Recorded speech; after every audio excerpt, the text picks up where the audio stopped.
So in this video, I'll teach you everything you need to know about the central plan that white has with f3 and e4 in the Carlsbad pawn structure. This is the fourth video about the Carlsbad pawn structure. If you haven't seen the other ones, watch them as well. And we're just gonna get started right now. By the way, you should have watched the introductory video to the Carlsbad pawn structure so that you know a little bit about the Carlsbad pawn structure at least. So what we have here is our standard Carlsbad pawn structure.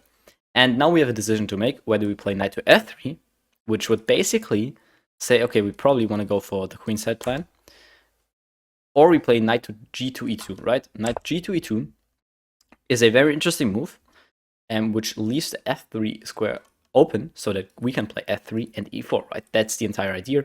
And after castles, queen c2, rook e8, castles as well, knight to f8, we go for our plan with f3. Okay, that's basically what we want to do.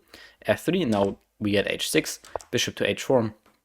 And now here black makes a little bit of a mistake. Knight goes to h7 and to trade off these dark square bishops, but actually that's not that good because these dark square bishops, or this dark square bishop, can be used against white. And the dark square bishops is not, you don't want this trade, right? You don't want this trade normally. And we get pawn to e4 now. That's why it's bad, because now black didn't do anything about the idea of e4, and we can just play pawn to e4, right? And that's not what you're supposed to do. You're supposed to play something against it. And now here black makes another mistake. Bishop to e6, not that good of a move. What you had to do here is strike not with c5 immediately, but what you first had to trade, and that's what you're supposed to do. But bishop to e6, and now we could theoretically play e5 immediately. And after c5, f4, f5, f6 is very fast. So we already basically winning here. So it doesn't really matter what happens here, right? We're really, really fast. But white misses the opportunity of playing e5 immediately, and we first play a rook a2 e1. And that is not the best move, but also black doesn't do what they're supposed to do. They also go to c8, and now pawn to e5. And again, if white is able to get this plan in, which happened after this move, we get this plan in e4. There's just not much that white can do, that black can do. And after pawn to e5, even now they strike for c5, but now just f4. And after this, queen to c5, queen f2, and there's nothing. And we're basically crushing. g6 is not played, very understandable move because you want to prevent f5. But it's just a further weakening of the kingside here. Knight to c to b5. The knight wants to go to this d6 square, forking these two guys. So rook e7, we get knight d6 anyways, and rook c7, king to h1, prophylactic move going out of this pin here, and now pawn to f5, played by black himself, but again another huge weakening, and white is also already winning. E takes f5, knight takes f7, knight takes f6, knight takes f6, knight 6 b5 actually. And we get rook to c8, okay? Because the rook has to retreat. And the knight had to retreat because it was hanging. And here, you're basically completely winning. Rook c8, f5, right? f5. The moment you get f5 in, you're completely winning. And now queen h4, and after knight to e4, now you have to be careful, because knight takes f5 is a huge mistake. Because knight takes f5, there's actually a tactic here. But in this position, white offered his opponent a draw. White offered his opponent a draw in this position because he realized that there was this tactic, and black didn't see it and took the draw, so the game ended here in a draw. But if bishop takes f5, rook takes f5, there's knight to f2, which would win the exchange. If you just take here on f2, then, well, this is going to happen, and you have to go here, right? Takes, and you lost the exchange here because you simply lost the rook on e1. And at f2, this is obviously not possible because then you're gonna get mated as well. Just this, right? You're then gonna get mated like this. So this is why you have to play. This is why you cannot play take here. There was actually a way to win for white here. Can you find it? It's not that easy to find. The way to win is b4, and after this we'll play a3, and now the queen goes back to c5. And now we play rook to c1. Not rook to c1, but we play knight to b3, exactly. Rook to c1 you could just take. We play knight to b3, and after knight to b3, the queen can no longer defend the rook because, right, this rook here is attacked by the queen, and the queen can no longer defend it, so we just up a full rook. And this is why we had to play b4, and they had to capture because they had to stay on this rook, and a3 they had to go to c5 because they have to stay on this rook. So it's quite forcing. Yeah, but after this, it's just lost here for white. Anyways, if you're taking away this mistake here of white, you saw how white just basically what I want to get you from this is you saw how white just was able to get this e4 in, and then they got e5, and then even though c5 came, it came too late, and now you're basically completely crushing because you have the center. White is completely passive, and you're gonna at some point win. At some point win here. You know, here you can I think you can play f5 if you want to. I mean, it's winning here f5 immediately, but also obviously this was winning as well. Even here you can play pawn to f5 and that is completely winning. Something like this. I guess not rook takes. Maybe. What do you play here? You take like this, and this is hanging, and the king is completely weak, and it's just completely won. Right? So there were a lot of winning moves here, and this obviously this b4 idea. Even if you don't find this, I mean, what do you play here? You could play rook f3. Okay, it's also then a draw, but like still, right? You're still better here. There are a lot of things you can play to win here. So what I want to get you from this again is that this central push can be really, really strong, and this is how you're supposed to execute it with the white pieces if you can. Now we're gonna talk about how to react to this as the black pieces. So we have a similar situation again. Pawn to f3. Basically, I think the same position. And now g6. Again, same thing. And now rook a1. And that you could consider a little bit weird. Because, you know, g6, you get rook a1. And the rook on e1 is often not a very good place because you could actually say the rook is better on d1. Because it's protecting the d4 square, and the d4 square is basically black's counterplay. That is basically what black is supposed to do against this kind of setup.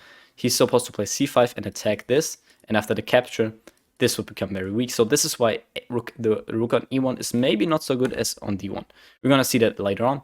And now here, instead of playing like something like this, which would trade this again, maybe allow this, we get knight e6 attacking the bishop. Bishop goes to h4. And we get b6, and that's exactly what you're supposed to do. You're supposed to go b6, c5. b6 is not necessary, but c5 is necessary in any position against if you face this. You have to play c5 at some point to strike back in the center, else he's going to overwhelm you. b6 also serves the purpose of obviously preparing c5 and also bringing this bishop to this diagonal. And the moment the bishop came to this diagonal, he wants to play c5. Now, you could say, okay, let's play e4 here, but it's actually not working. It's actually not working simply for the reason of takes, and then not knight takes d4. Knight takes d4 seems really natural, and because it would win a pawn here, but actually, white actually got enough counterplay here. If you look at the position, you can see that white got enough compensation for this pawn. But first, knight to g4. Knight to g4, which is looking at this very weak square. And after you play queen, after you do this and play queen to d2, now you can take here. Because now the difference is that the dark square bishop has already been traded off. You have an active knight here, and there's just no compensation for this pawn. So that's basically why e4 is not working. So white played queen b3, rook c8. You could play c5 immediately, or prepare it with rook c8. And now he's trying e4. But again, it's not the best move because c5. Now it's working. Strong response, very strong response here. And it's complicated. It's very complicated here. If you look at this, a lot of things are hanging, a lot of things are attacked. And what white played here is bishop to b5. But actually, that's not the best move. What white could have tried here is taking on f6, and then taking here. That's what white could have tried. And after bishop takes this, we get knight in here, and it's still better for black because they got this better structure. They got this better structure here.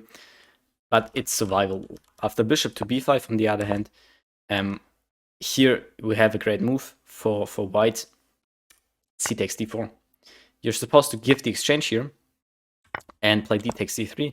Bishop goes back, and now this. And now this is very strong for black, because even though you're down exchange, this bishop is very, very strong here. We're gonna capture this, and also the knight is gonna come into the center in just a second. And after the queen, let's say, retreats, e takes f3. And that's just very, very strong for black. I mean, you're gonna capture here. I mean, how are you gonna capture back this? No, you're probably not gonna do it, right? Okay, you cannot capture here immediately, but the king is here. This bishop is very strong. Just very, very nice compensation for this guy. But that's not very good. And that's what black could have done, but instead black went rook to f8, which is fine. And now e5. Also, here you had a different option, I think. Did you? I think you had... No, you didn't. e5, I think, is playable. But now knight to h5, and after takes. Knight takes here. Okay, white won a pawn, but the pawn is lost in a second. And now c takes d4, and black is winning because they got this very, very nice passed pawn. Material is equal, I think. Yeah, the material is equal. Not? Yes, the material is equal, technically, but white got this very nice pawn. And now it's just a matter of time how fast you can push it. You cannot take this pawn, because then this would come, and obviously this you would lose this. So d3, very nice move, knight c3, and now the pawn is just too far advanced, and sooner or later this pawn is going to prove decisive. This game went on for a lot of time, for a lot of moves, but at the end of the day, black was able to win because of this pawn of d2, and white was just never able to get rid of it. And at some point, white lost all of his material here. And it doesn't really matter the exact moves here, what happened, but basically black got this very nice pawn, and that is how you're supposed to play against this, okay? Remember, this d4 pawn here, that is the weakness. The moment you play c5, let's say, even in this position, potentially could be played. It's not that good in this position though, and after this capture, this is always the weakness, right? Remember, this is always the weakness on e3, if this happens. So c3, c5 is the way to go against the central plan, and that's basically all you need to know. Play c5 against the central plan. Don't allow the central plan, like for example, again, this would again allow probably e4, and even if you play c5 here again, c5 here really bad because of this. So difficult, right? It's not that easy. If you play c5 here, this gets in, whatever, right? So you have to play c5 as early as possible, or try to play it at the right moment. Not as early as possible, that's not true, right? Black in this game set it up very nicely with rook c8. So that's basically everything you need to know about the central plan for white in the Carlsbad structure. But before we wrap it up, I want to invite you to take your chess to the next level. I offer a one-on-one personal chess coaching for anyone who wants to improve at chess, whether you're a beginner at chess, you just started out, or you're an ambitious intermediate player who wants to get to 2000 plus on chess.com or any other rating goal. I work with you personally, will review your games, fix your weaknesses, and make sure that you actually improve at chess. And if you're interested, I've pinned the link in the comments down below. Just click it and book your first session today. That's all I wanted to say. I'll see you in the next video.